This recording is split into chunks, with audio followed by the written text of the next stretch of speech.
Back to our big story tonight, the unprecedented protest in Cuba. Bishop Emeritus Octavio Cisneros knows firsthand about the brutal dictatorship that has had a grip on his homeland for more than 60 years. He joins us now to talk about what's ahead for the Cuban people in their fight for freedom and human rights. Bishop Cisneros, welcome. Thank you for being here. I'm very glad to be here.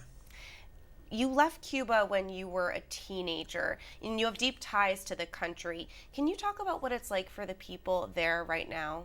Right now, what is happening is all these people have been born in the revolution. These people that are on the streets are not like myself, who were in another regime and had another way of thinking. Mm-hmm. These people have been indoctrinated. They've seen decades of authoritarian rule. Could these conditions finally be the tipping point? Are we finally seeing the beginning of the end of dictatorial rule in Cuba?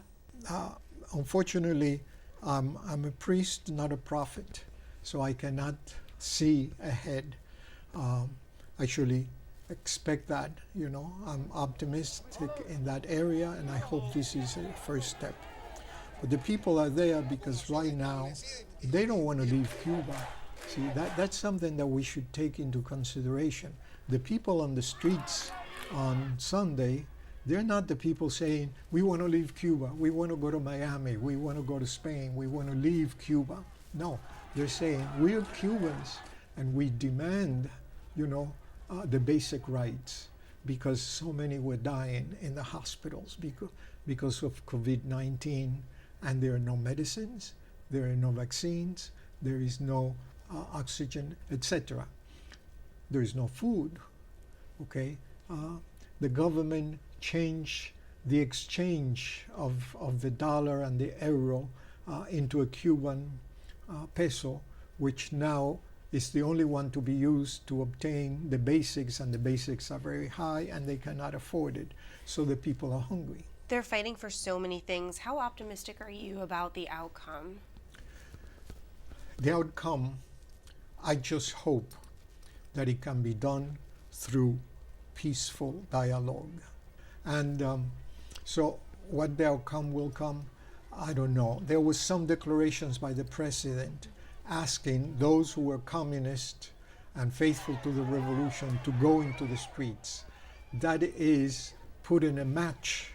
Okay, that's creating a confrontation between the two groups.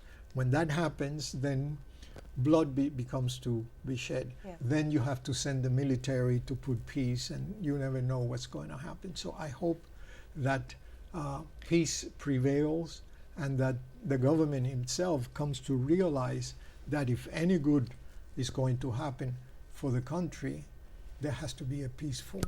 And these protests are unprecedented. I mean, this is not something that you would have seen if Castro was still in power. He kept everything so tight.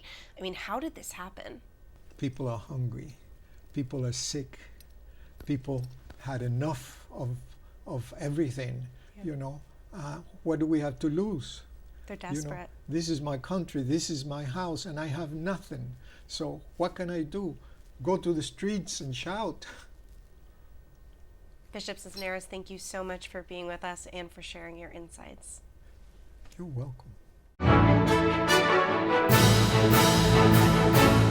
If you're watching Currents News on YouTube, be sure to hit the subscribe button and click on the bell to get updates to all of our newest content, because we are putting your faith in the news.